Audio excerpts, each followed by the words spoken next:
et la Californie, vous n'avez pas d'homogénéité. Okay?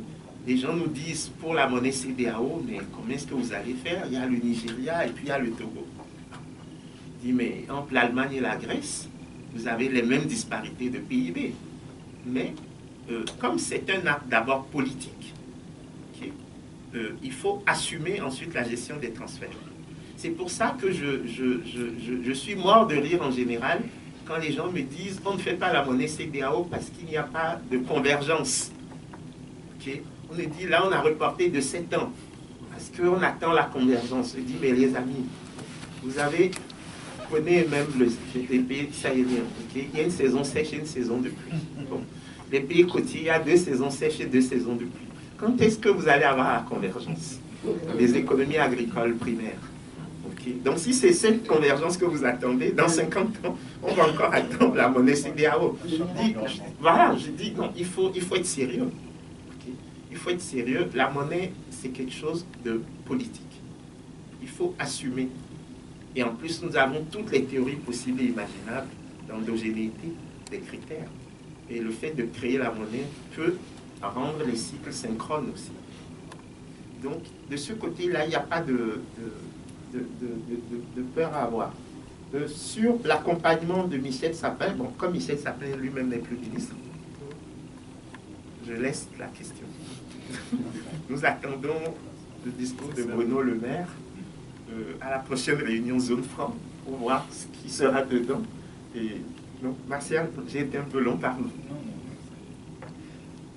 Bon, je vais plutôt rebondir par rapport à ce que Kako a dit, c'est le côté, la décision politique et surtout le fait que, on va prendre des exemples, peut-être un exemple dans le monde de l'entreprise où on le voit plus. Vous savez, il y a quelques années, quand les Européens décident de créer Airbus, on dit rationnellement à ce moment-là, Boeing est l'acteur hégémonique du marché. On dit c'est pas possible de concurrencer Boeing. D'ailleurs, vous analysez les coûts fixes, etc.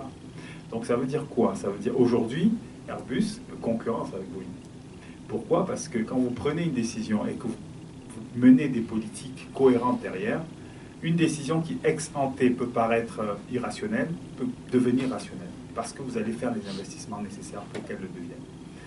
Donc je pense que c'est en ce sens qu'on ne peut pas exclure la question de la monnaie unique. C'est un cadre général, c'est une perspective. Et puis, il y a plusieurs chemins pour y arriver. Je pense que ce qui est important dans ces questions, c'est de garantir, dans là où les prochaines monnaies, le caractère panafricain des monnaies. C'est-à-dire que même si je n'ai pas la même monnaie que mon voisin, je dois pouvoir aménager des convertibilités possibles. D'autre part, le principe de solidarité dont nous avions parlé, qui n'est pas nécessairement un principe régional. Rien n'empêche des pays qui ne sont pas voisins de se solidariser en termes de devises, en disant par exemple nous avons des cycles opposés et donc justement on va pouvoir étaler les risques, hein, limiter les risques. Rien n'empêche. Et le problème justement ici, c'est pour ça que je reviens à mon problème de colonialité, c'est que c'est là que doit porter la réflexion. Et non pas à nous dire bon tel a brûlé un franc CFA. Je veux dire que ça sert absolument à rien. Il y a aujourd'hui une infinité de chemins possibles. Vous voyez la Norvège, comment la Norvège gère ses ressources pétrolières. C'est le plus grand fonds souverain, le plus efficace. Donc il y a des possibilités. On doit voir comment ça fonctionne. Et on peut le voir. On voit comment le Koweït a géré également ses ressources pétrolières, de telle sorte que même quand on a arrêté la production pétrolière, parce qu'il y a eu l'invasion irakienne, pendant de longs moments, les revenus investis à l'extérieur permettaient de garantir le niveau de vie des Koweïtis. Bon, bien sûr, ce n'est pas la même démographie, etc. Ce n'est pas aussi leur pétrole est plus accessible, etc., etc. Il y a beaucoup de facteurs qui jouent, mais c'est pour dire qu'il y a des possibilités, mais il faut vouloir le faire, et il faut prendre les mesures qui sont rationnelles avec nos choix.